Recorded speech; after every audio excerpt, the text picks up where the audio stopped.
all come from all walks of life. They all have lives they lead. Any and all are welcome here to come and chat with Ho, me. ho, ho, everyone, and welcome to the show. Everybody, but everybody knows today's guest. Here he is, the jolly old elf himself, Santa Claus. Hi, Santa. Oh, hi, Nancy. How are you? I'm good. I'm good. First of all, thank you for taking this time. I know you're busy, so I really appreciate you taking some time to be here. No problem. It is a busy, busy time, of course, but we're prepared. Okay, so I have a question for you first. Sure. You have so many different names, like there's Father Christmas, Père Noël. Why do you have so many different names? Well, because I travel the world and there's many, many languages in the world and many, many people call me by their native tongue. That's Oh, okay. why there's so many different renditions of my name, all the way from Kris Kringle and up. All right, good. Now, here's another thing. When I put the message out that I wanted to interview you, all these so-called Santas signed up. Like, are they all fakes? Like, what's that? No, no, no, no, no. They're Clauses. They are part of the Santa Claus. We're a worldwide network. Obviously, as a young lady that the population is growing and we travel the world. And, ever since the invention of photography, it's been very, very tough for Santa to keep all of his secrets away from the media. And now more than ever well, look at us. We're talking face to face, miles and miles away. And it's just amazing. So you can understand there's a lot of people want to find out the secrets of the Claus. That's true. Yeah. So since we're far away, are you currently in the North Pole? I am currently, I'm around. Okay. All right. Yeah. I'm just wondering about the weather. That's all, Yeah. Well, it's chilly there. For sure. For sure. Now, people are wondering and are worried about, because of the virus, COVID-19, what are you going to do this year? Well, we have a lot of plans. I mean, of course, I've been around a long, long time. I've gone through many, many plagues around the world over centuries of time, and we've come through all of them. But we always have to be very, very careful. And at the North Pole, obviously, we're seeing a lot of people, and we are very careful. So, you probably won't see as much of me around town or my claws around town as much. And if you do, please respect the distance between them, because although, we're very protective. I don't get sick, but I go to a lot of different places, and this particular one sort of, piggybacks. So we're careful. We're very careful, and we keep our distance. And you're going to have a hard time trying to catch me this year. That's for sure. Right. So you're still going to be going down chimneys? Yes, of course. And I have a magic key as well. So way back, everybody had chimneys, but not so much anymore. And we have our ways. We have a key that can get through just about anywhere, or we can create things as we need them. But yes, I we didn't will know be you there. had a key. That's fascinating. I'm glad to You hear. didn't know that? No, it's like I had no idea. I always wondered, how do you get into a house without a chimney? Yes. That's really, really good to know. Now, I just want to suggest perhaps you lay off the cookies and the milk. The milk is fattening because it's not skim milk you're drinking there, Santa. Well, actually, I do promote fitness. I'm a fit Santa, not a fat Santa. What you're seeing right now is probably a very small Santa. I mean, That's true. can imagine traveling the world and eating millions of cookies. That's when the paparazzis usually take my picture. And if you see me around, you might see sometimes I got a belt that's extra big. Well, that's so I can lengthen it as I travel the world. But Okay. yes. Okay, another question I was asked to ask you. Mhm. Do the elves fight among themselves, and do they get paid? Do they fight and do they get paid? Yes. Yes and yes. But they don't really fight. I mean, they might fight over a certain color of a toy they want to paint, or who gets the striped candy cane, or who gets the peppermint candy cane. But they're so jolly, and they get along so well together, and they get paid in a number of different ways. They don't really, in the North Pole, we don't really need monetary. We have everything that we need. I provide, Mrs. Claus and myself, we provide for the entire village, and there's a lot of people in the village. And they just are happy, and of course, they get their vacations here and there, like everybody. But they do get monetarily rewarded for sure. Okay, now another question was, let us see. Now, oh, is Rudolph the reindeer, is he a real reindeer? Well, he's not a fake reindeer. Well, I didn't know if he was a myth, just made up for children. No, Rudolph is a special kinder reindeer, and he was born. People thought he was a little different, but we all have attributes that boded well to our careers and societies, and he's one. Yeah, he's there, but it's not. He doesn't fly with us every year, and the other reindeers always fly with us, and we keep them reserved, if you will. Right.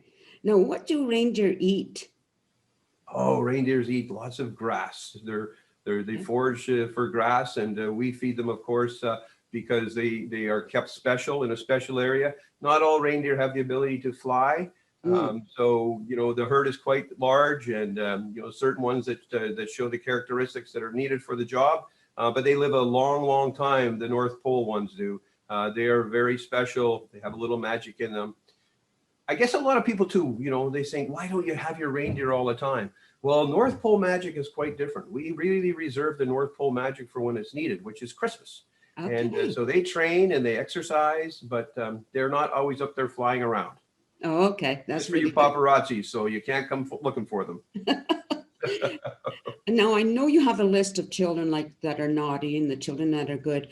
And now, again, I heard this thing about handing out a piece of coal to a child that is bad. Isn't that traumatizing for a child? You can't believe everything you see or read. Okay. All children are kind and loving. There's just some that need a little more encouraging than others, but they're all children are kindred spirits. So we never judge at the North Pole. That is one of the ones that I will say is a myth, but we do encourage. We encourage, everybody, children, young and old, to be kind and courteous to their fellow human beings all around the world. So we don't do that to children. No. That's awesome. I'm so glad to hear that. Okay. No. And my sister Kitty. Now, if you know me, people know I live to obey. Right. Now, Kitty's my older sister. She said to me, when you're talking to Santa, you tell him all we want is money. Sorry, Santa, message delivered. Put that out there, okay? Well, there's two ways that we're making money. That's people at work or money at work. So I'm not the investment guy here, but there's ways. That's the only two ways I know that are honest and truthful. The way to making money. Right. Okay. Well, I'm hoping to make money for this show eventually. Absolutely. Now, I have one final question. What Yes. do you do on your off time? Because you work basically once a year. Yeah, well, it might seem like I work once a year, but I have a whole year of prepping. I have a whole year, a village to run, if you will. A lot of people might know this from the 1957 Frosty the Snowman, that I have greenhouses and I like to farm and I like to grow things in the North Pole. And, we have very, very unique ways of growing things to keep everybody fed and happy. But I like to vacation. Don't tell anybody, but I like to ride my bike too. And it's not a pedal bike. I have a pedal bike, but I like to ride my red Harley. No, I believe you have a farm. You mentioned that, right? Yes. Is that the fantasy farm? Is that what you're talking about? Well, Fantasy Farms is one of my favorite places to visit. I come every year and spend some time here. Years ago, I met Petey. Petey was out in the field all alone around Christmas, and he was left out there all by himself. Nobody picked him that year. It was a beautiful pumpkin, and we became friends. But as you know, pumpkins, they're like a lot of things. The pumpkins will turn to seeds and go to sleep for the wintertime and then come back. So I got very fond of this farm and the way the people here treat the people that come to visit the farm. So I hang out here quite a bit during December. And, they're one of the kind people that allow me to warehouse here. Oh, okay. Yeah, but you'll never see the stuff that's here when it's warehouse. So Well, all just right. in case people are thinking they can come and have a sneak peek, that ain't going to happen. Okay, so I'm a little confused. I thought there was a fantasy farm, didn't I hear? Fantasy. It's the name of the farm is Fantasy Farms. It's Okay. in Chilliwack, British Columbia, out on Gibson Road, Mhm. and it is primarily a pumpkin farm. And they over the years that I've known them, they've grown everything from my favorite flower to poinsettia. all the way through to, different types of plants. And now they work a lot in the field. They grow pumpkins and squash and gourds and garlic and different things that are all good and healthy for you. So it's a working farm. Right. And but they always like to decorate for all the occasions. They do a wonderful job for my friend the Easter Bunny at Easter time, and of course Petey at fall time, which is a wonderful time of the year, and of course for me at Christmas time. They decorate this place out. They have a train out here that it's called Petey's Pumpkin Express, and they make it an honorary Christmas train every year for me. And you might even see me driving once in a while if you come out this way.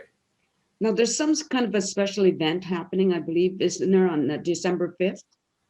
Well, it's actually this year, you were asking about what are we doing at the North Pole. We're doing a new thing. It's virtual interviews, virtual letters. So you can send, her name is Megan at fantasyfarmsinc.ca. If you send her an email, she'll send you a package that will include an information sheet that you you work with your children on, give them their wish list, and I'm going to videotape and come right to your living room via video, similar to, I guess, what we're doing right now. It's this fairly new technology for the old St. Nick, but I think it's kind of fun.